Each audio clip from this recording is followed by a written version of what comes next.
TVC News Politics on Sunday.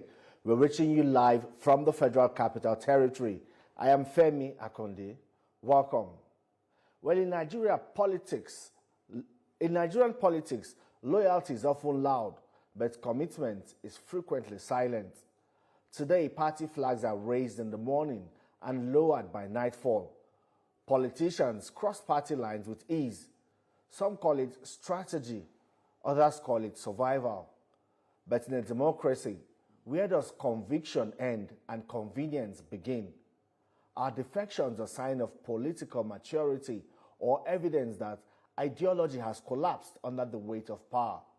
As alignments shift and alliances realign, one question confronts us all. Who truly owns the mandate?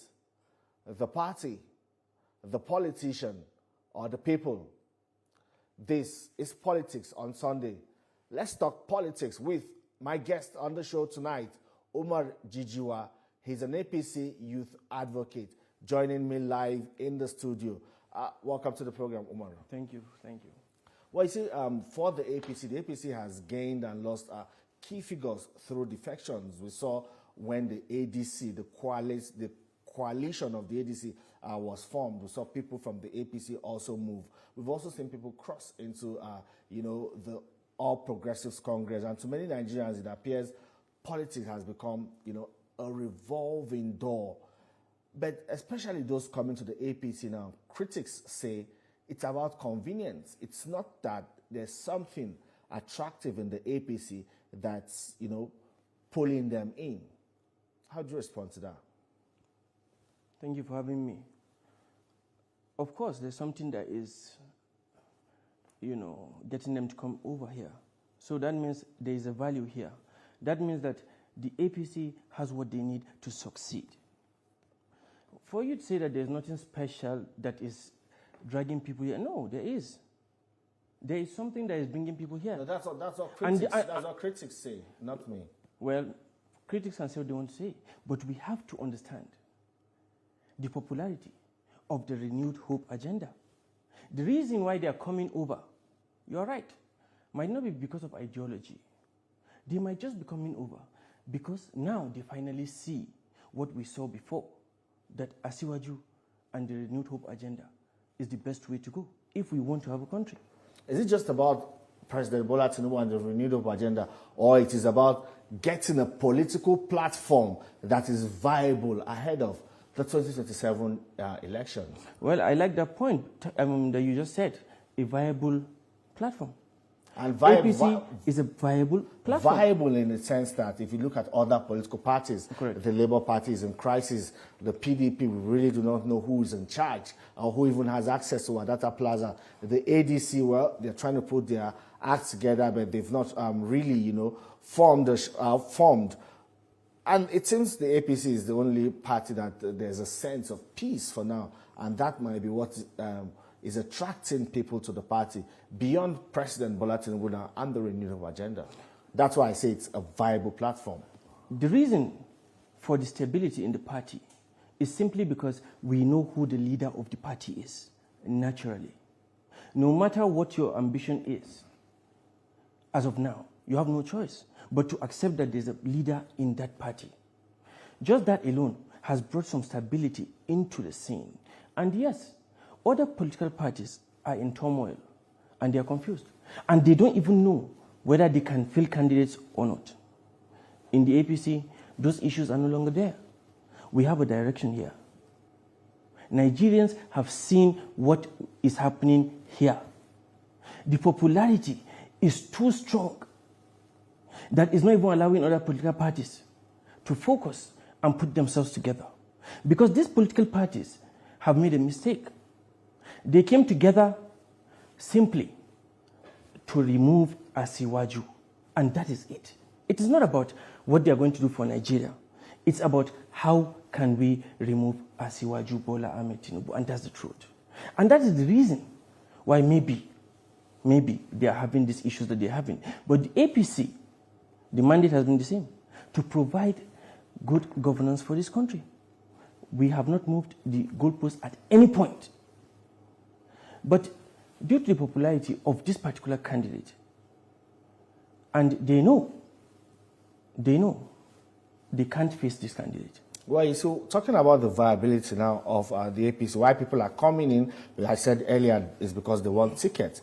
At the end of the day, they jostle for these tickets, if they get their ticket. They do not necessarily believe in the renewed hope agenda, in the ideologies of the APC. What they are after is their selfish interest to get the tickets, run for election on the platform of the APC.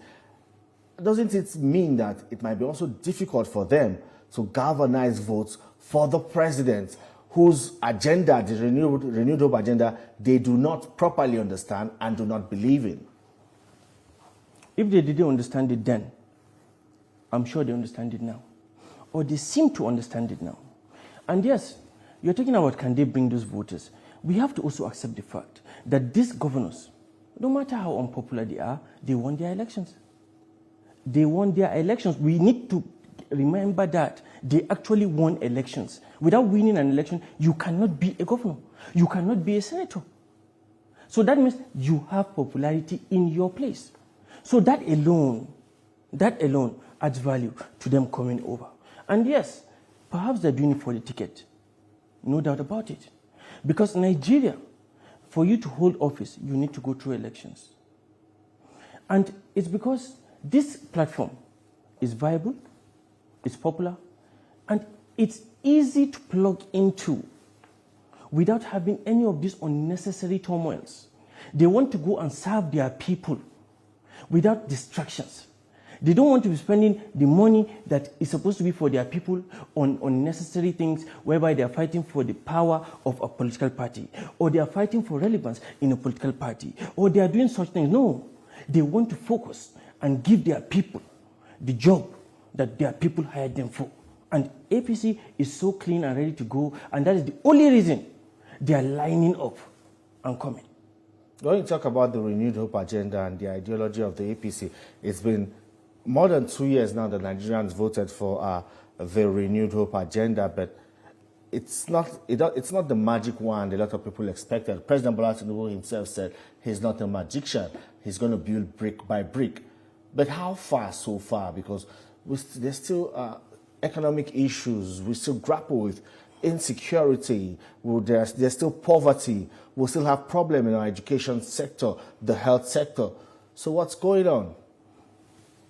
We have a lot of issues in Nigeria, no doubt about it.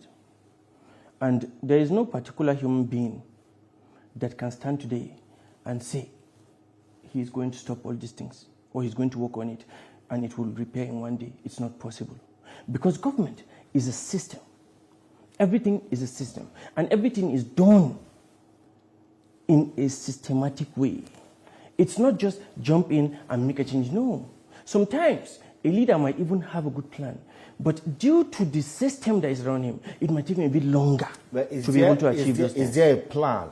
And how well do Nigerians understand that plan? Because if you go on the streets, people are still complaining. Those people are complaining. Opposition is also complaining. Even APC people are complaining. But all of us were complaining before he even came. That's Nigeria for you. Now, what I want you to understand is that the complaints that they're doing, they are all legitimate claims that they're making, right? They are legitimate. The issues that they are raising are actually legitimate issues. But what I want us to do is that we need to stop politicizing some issues. Let's focus and see how we can be able to move forward. And that is what Asiwaju came to do. Asiwaju has not said anything about the former government. He said, I accept the assets. I have also accepted the liabilities of the former regime. He said it. Why? Because we don't want to waste our time on that. Too many issues in front. Let's solve these issues. How do we solve those issues? With good leadership. When you talk about not politicizing it, when citizens ask for good governance, they ask for accountability, they ask for jobs, they ask for good roads, is that politicizing it? Because that's usually the excuse that we've seen some members of the APC, use to dismiss these criticisms. You have to understand that Nigeria is a politically charged atmosphere. And that's the truth. Everything in Nigeria or should I say most things in Nigeria, are politically related. When you see anything in Nigeria, I want you to know it might be politically motivated. Always. Now, So some are genuine even claims. when people complain of hunger? They are genuine. They are genuine and they need to be solved. But politics with that is wrong. Now, let me ask you this. The people that can come to TV and cry and say, look, we are hungry, we are this, we are this, we are that, we are that. Sir, we all know these things, right? A typical Nigerian that is on the street that is trying to get something to eat might not even have the knowledge or even the understanding to be able to push a certain agenda on an image on media. He might not even know how to do it. So what does that mean? That means that it's people that can do it that are then doing it, that are packaging it and publicizing it. Now the issues are real, for sure. And the president has to do better. But not because he wasn't doing good, but because you know what they say.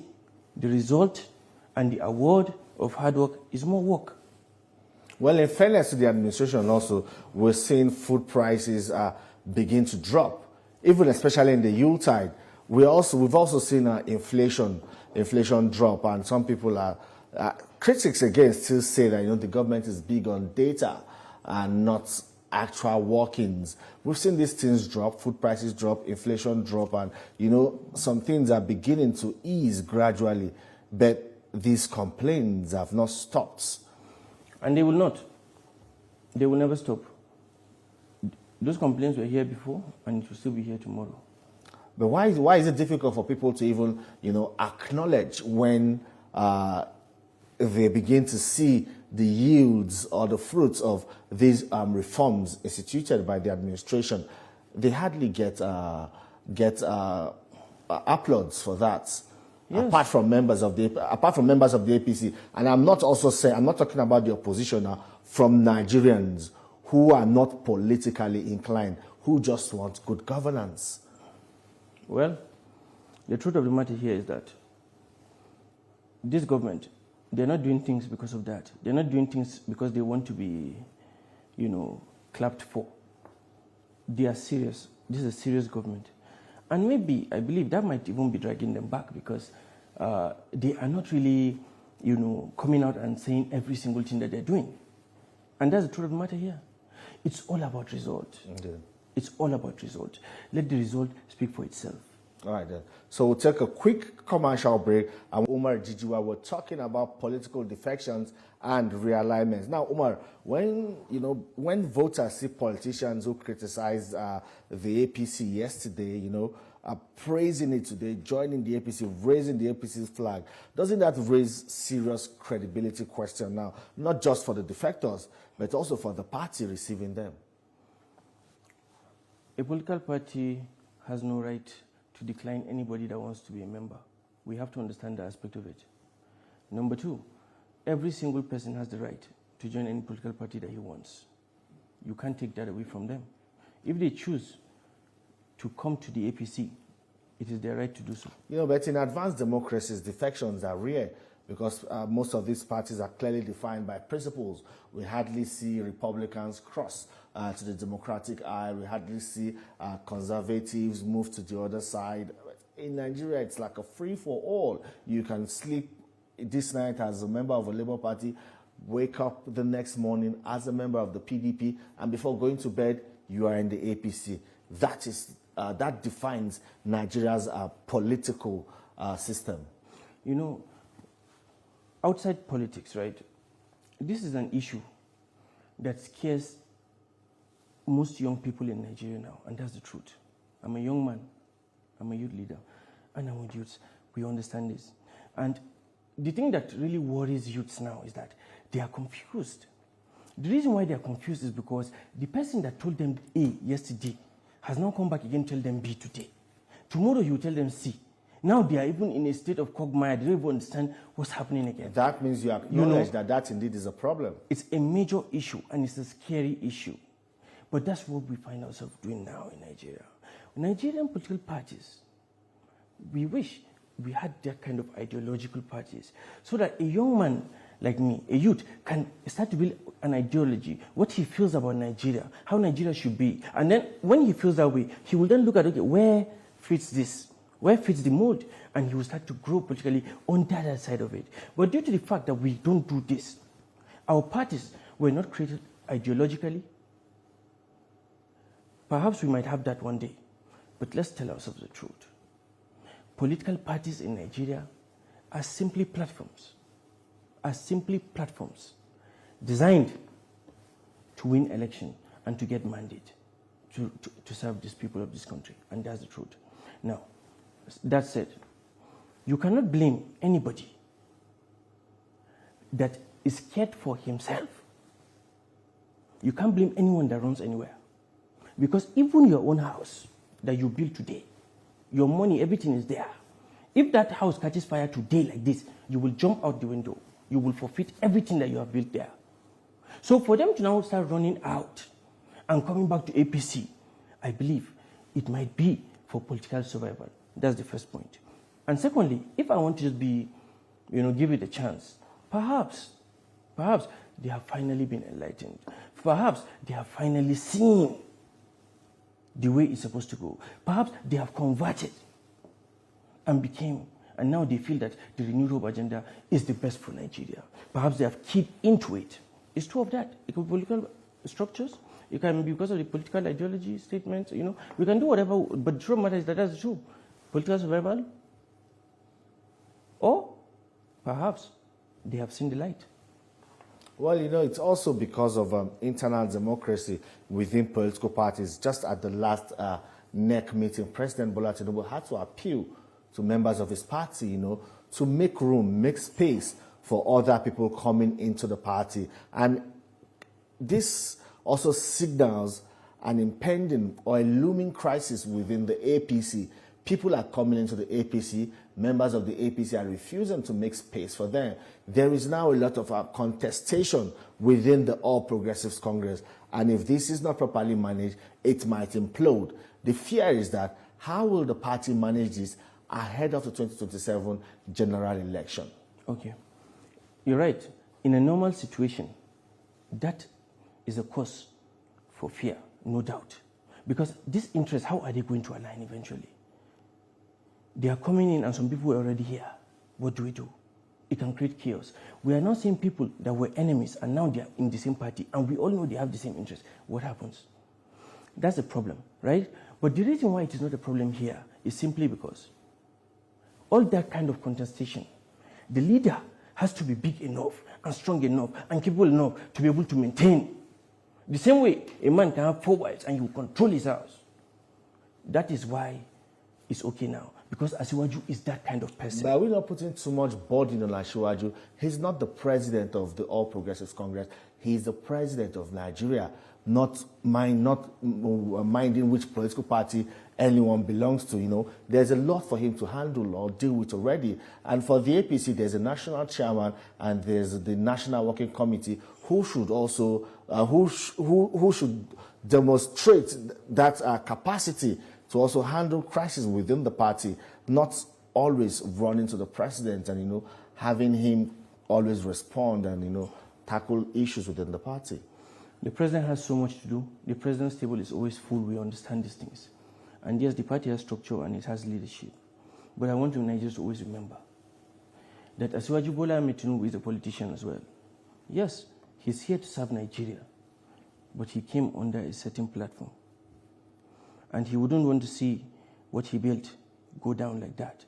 This is a family affair. It shouldn't even be a serious issue because we have political parties that sacrificed their images as political parties and dropped it and came in together to create a merger.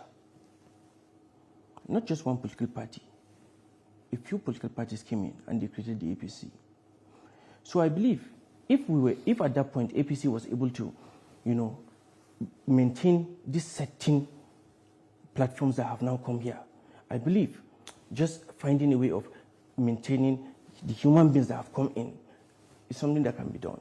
If political parties, as big as they are, with their structures and everything, APC was still able to bring everyone together and still find peace, then I don't think there's an issue. Because the party is still the same party. Now it's human beings we're even talking about, just people, not even their political parties, just them living under to come in here. I think it's something that can be handled by the party. But of course, the president being the father of the party, the leader of the party, he has to worry about his children. He has to worry about his family. He's not here to serve the APC only, but he wants to run again, and he's going to run on the APC. Is he going to run on air? No. He has to make sure that his house is in order as well. So it's not as if we're putting too much burden on him. Of course, we have leadership, and they do their job. You don't see the president putting his hands in things that he shouldn't put his hands in, no. But he's still the leader of the party. The APC now controls 28 states, and some APC leaders will tell you that they're still counting, they're still expecting more states to join their fold. But there's a fear that the country is gradually sliding into a one-party system, which to a large extent they say is dangerous for our democracy in Nigeria. Shouldn't this also worry members of the APC who proclaim or profess that they are Democrats and will do whatever it takes to save democracy? Yes. I said this to you before. You have no right to stop anybody from joining a political party. If Nigeria ends up as a one-party state, I pray even at the expense of our democracy. That's why I said, we don't want it. We don't want it. We don't want a one-party state. It's not healthy. It's not healthy at all. And I don't think it's even possible in Nigeria. Let's not deceive ourselves. Nigeria is a country of different political thoughts and different political camps. It's not possible for Nigeria to be a one-party state. It's just not possible. Now, it's not Asiwaju's fault that these people are having issues in their houses. And when they're now leaving, because they see that they can't solve the problem, of course, they will look at, okay, where is a better place for me to go? Now, if they were in PDP, they have to now think, where do I go? Will they run to ADC that perhaps are still trying to build and trying to understand themselves? Or will they run to APC? They're already in government, and there's a system, and there's a leadership, and there's so that they can just know that, okay, they've left this headache behind them. You understand? It's not about having a one-party state. Look, we need opposition to do their job. We need opposition to start doing their job. You need to oppose. You need to bring different alternatives.